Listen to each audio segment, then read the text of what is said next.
They didn't even wait for the lawyer to speak. She will get nothing. Dad hated her. That's what my sister Karen said the moment I stepped into the room. No greeting, no eye contact, just that sharp, cutting sentence, loud enough for everyone to hear, like she wanted it to echo. I felt the words land in my chest like a punch.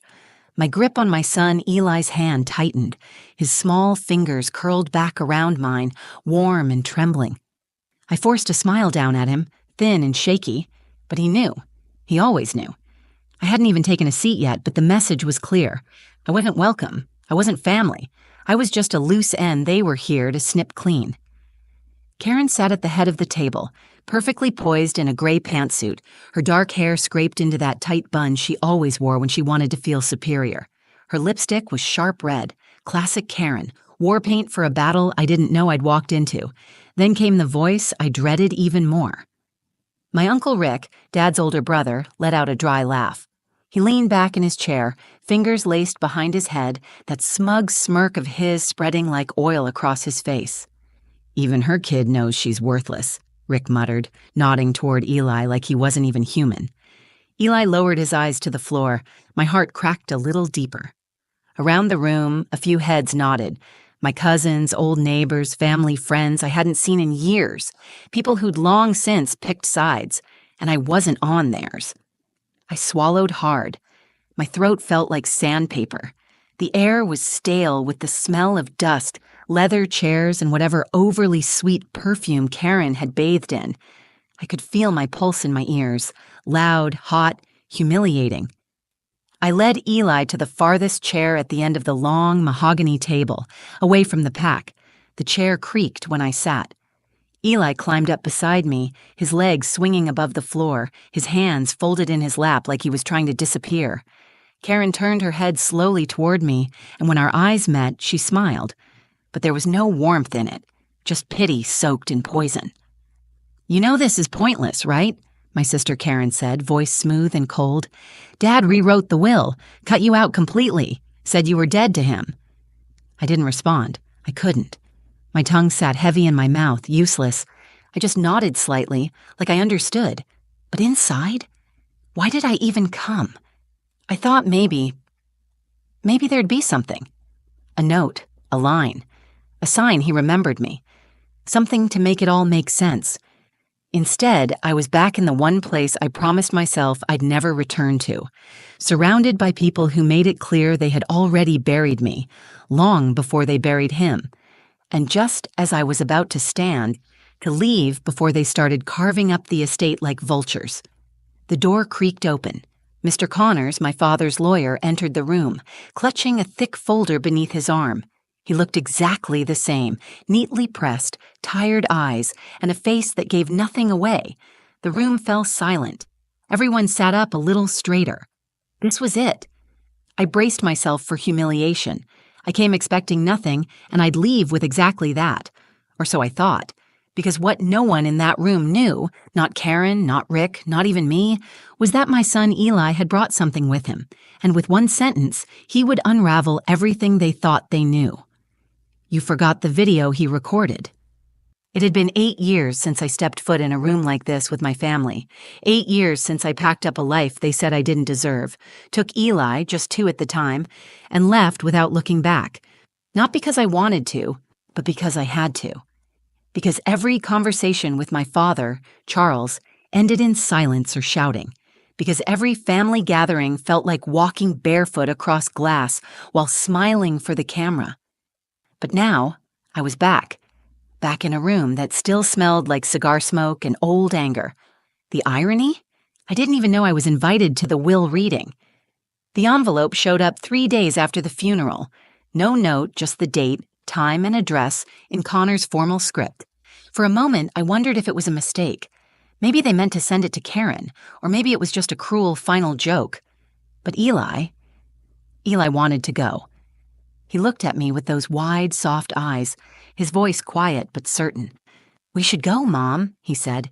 "Maybe there's something you need to hear." I don't know how a 10-year-old can carry that kind of wisdom, but he does. Sometimes I think he sees the world in ways most adults never learn to. So we came. I wore the plain black dress I hadn't touched since my mother's funeral, and he wore a little button-up that he picked himself. I braided his hair that morning with trembling hands, and he told me I looked beautiful. He didn't know I had barely slept, that I was terrified to face the people who'd treated me like a ghost for nearly a decade. I knew what they thought of me. Karen, the perfect daughter. She stayed. She helped. She took care of Dad. She made sure everyone saw her doing it, too. She told the story so many times it became gospel. Julia abandoned the family. Julia couldn't handle real life. Julia ran away. They never asked why I left. They didn't know, or didn't care, that Dad stopped speaking to me after I refused to stay in a marriage that was tearing me apart. That when I showed up on his porch with Eli in a suitcase, he shut the door without saying a word. That the one person who was supposed to protect me from the world had become another wall I had to break through. Uncle Rick didn't help. He was Dad's echo, always repeating the same bitter phrases. Family doesn't quit. Blood is loyalty. Don't come back crying. And Karen, she soaked it all up and turned it into a script she could weaponize. So I stopped trying. I built a quiet life for Eli and me. We didn't have much, but we had peace, and love, and laughter. Still, part of me held on to the smallest, most fragile hope, that maybe, in the end, Dad had seen something, regretted something, left something behind. Maybe that's why I opened the envelope, why I showed up. But now, sitting in that room surrounded by hard eyes and smug smiles, I felt foolish for hoping. Eli hadn't said a word since we sat down. He sat straight, hands in his lap, eyes scanning the room like he was studying each face. His calm unnerved me a little, like he was waiting for something. And then Mr. Connors cleared his throat and opened the folder.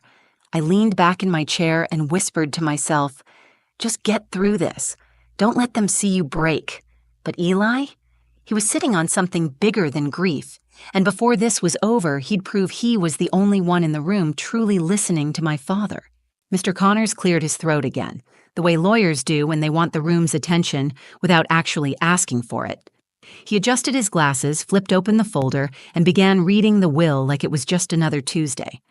I barely heard the first few lines. Generic legal stuff, estate definitions, executor declarations. My mind was spinning, not with what he was saying, but with what I knew was coming. He wouldn't say my name. I was sure of it. Still, every time he paused to turn a page, I held my breath like maybe, just maybe, the next words would be different. Maybe he'd surprise me. But no. It was all the usual suspects. To my daughter, Karen, I leave the primary residence and all its contents. Karen's face didn't move, but I could feel her satisfaction like perfume wafting across the table. She glanced sideways at her husband, Neil, who gave her a smug little nod like they were already planning renovations. To my brother, Rick, the lake property and all remaining shares in the family business. Rick leaned back further in his chair, arms folded, chin high like a king, surveying his newly acquired kingdom. I watched him slide the cigar back between his teeth and bite down gently, like he'd already won something. To Paul, my nephew, the vintage car collection. Paul? The cousin who once locked me out of my own room at age 9 just to watch me cry? That Paul? I bit the inside of my cheek to keep my face from cracking. I could feel the tears gathering behind my eyes, hot and sharp, but I didn't let them fall. Still no mention of me, not even a footnote. Then came the line I'd been dreading. And as previously declared, my daughter Julia will not receive a portion of this estate.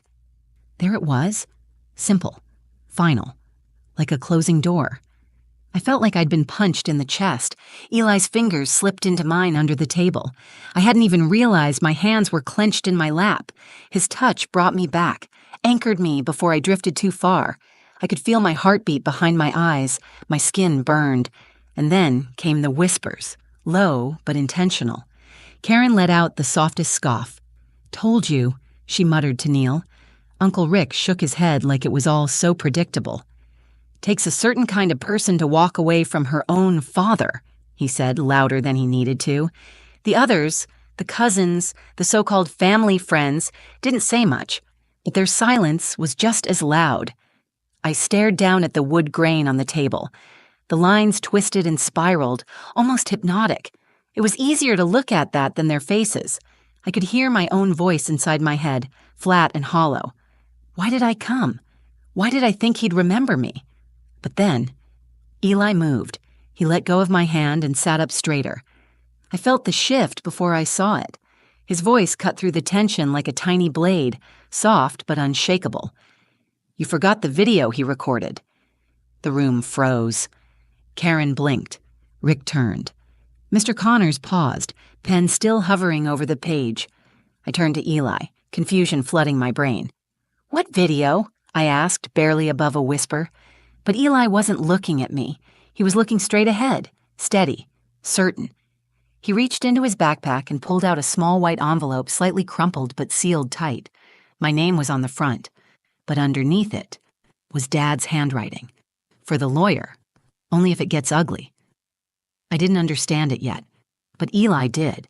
And suddenly, for the first time all day, I felt the balance in the room shift. I stared at the envelope in my son Eli's hands like it was radioactive. He held it so calmly, like it wasn't the most dangerous object in the room. But my eyes were locked on the handwriting across the front. Sharp, all caps, unmistakable. My father's, for the lawyer, only if it gets ugly. Well, it had gotten ugly. I could barely find my voice.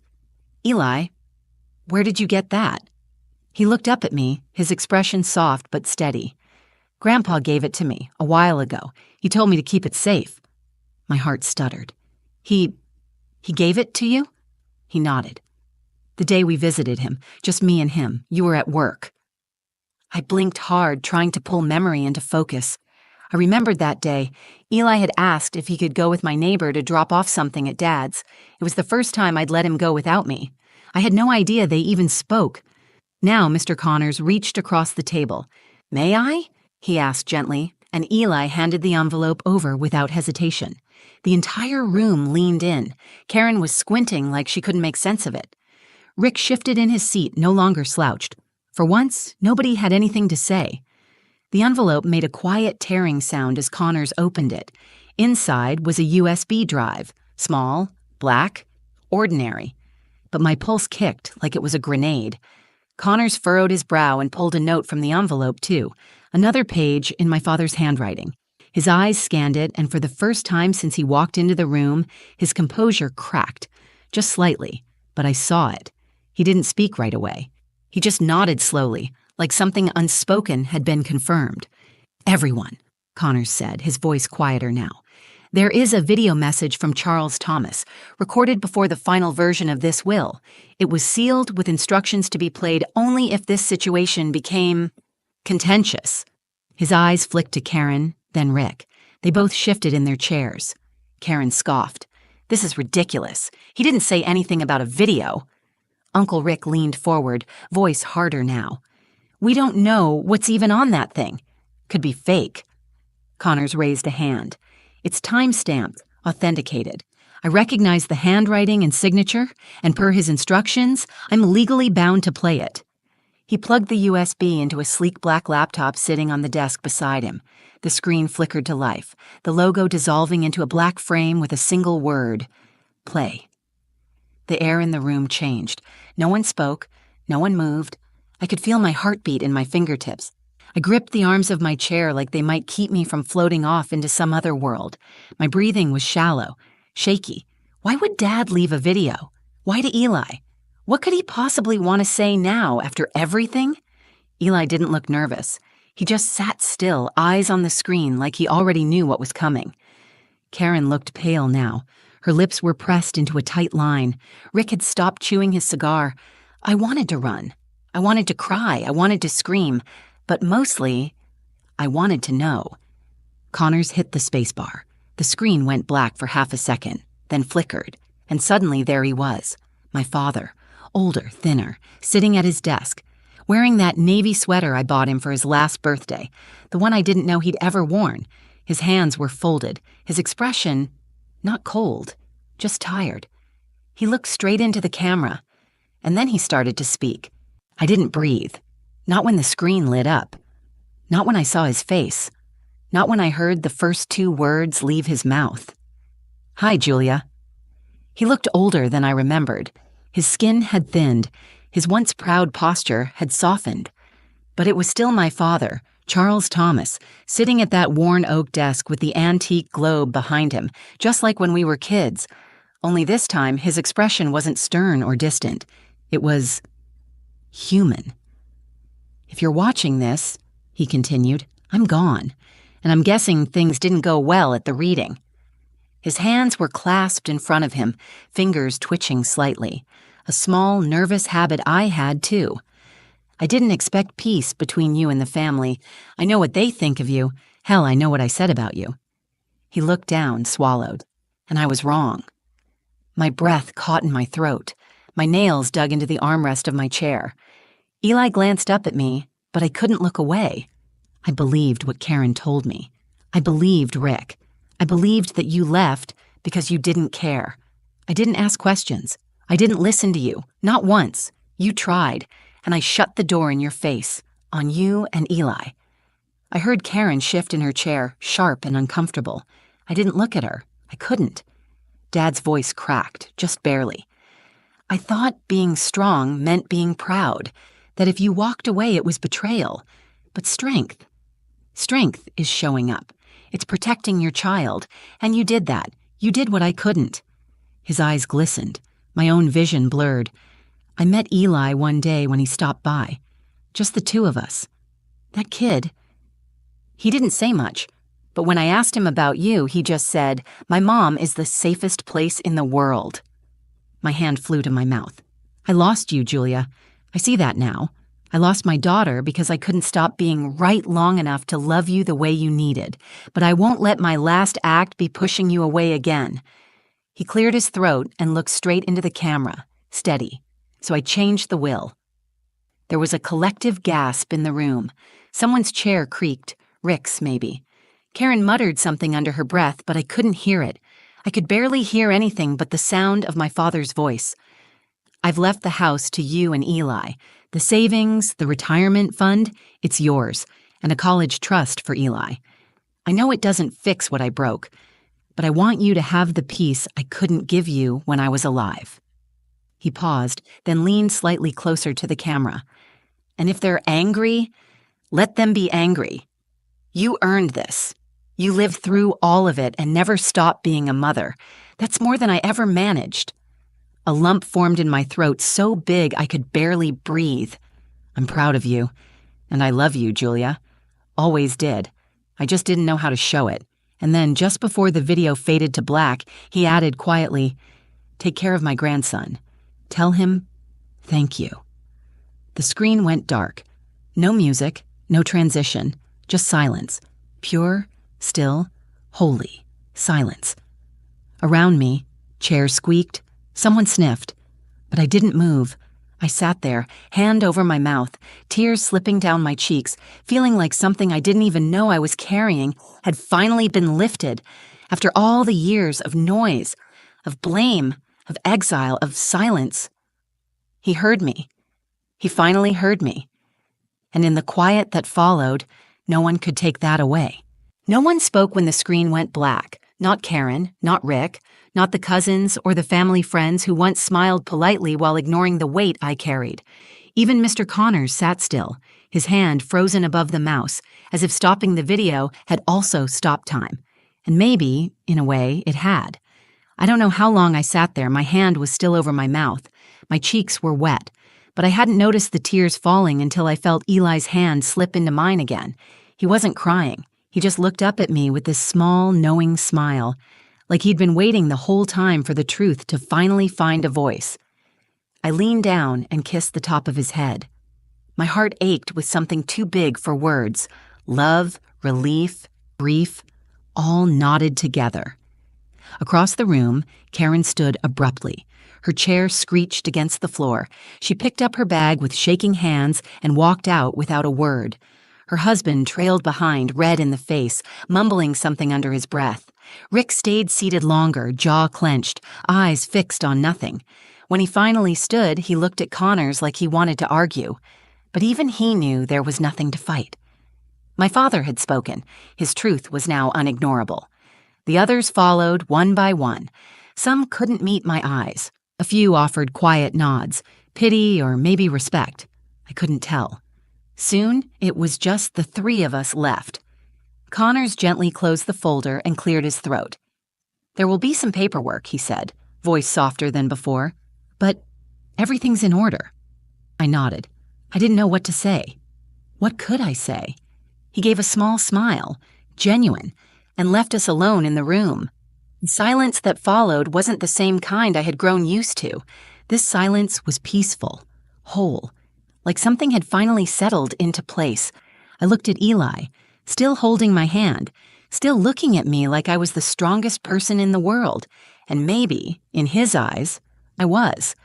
But he was the one who saved me, who carried that envelope like it was just a piece of paper, not the truth that would rewrite everything.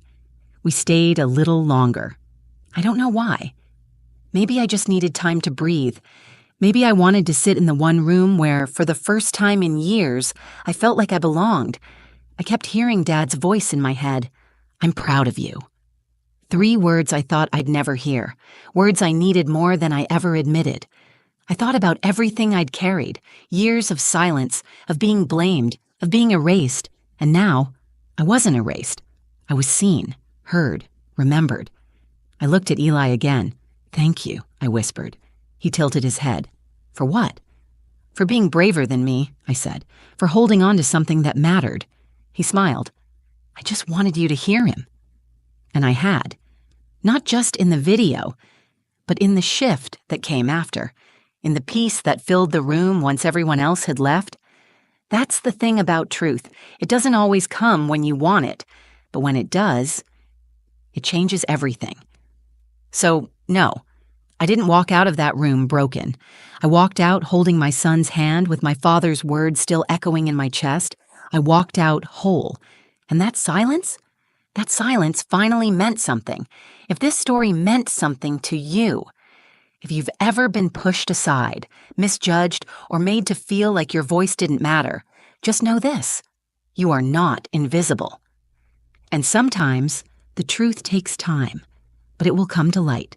If you felt something while listening, please give this video a like and share it with someone who might need to hear it too. Stories like this only reach the people who need them most when you help them travel. And if you want more real, raw, and emotional stories just like this, don't forget to subscribe to the channel. There's so much more to tell. Until next time, stay strong, stay kind, and remember, your voice matters.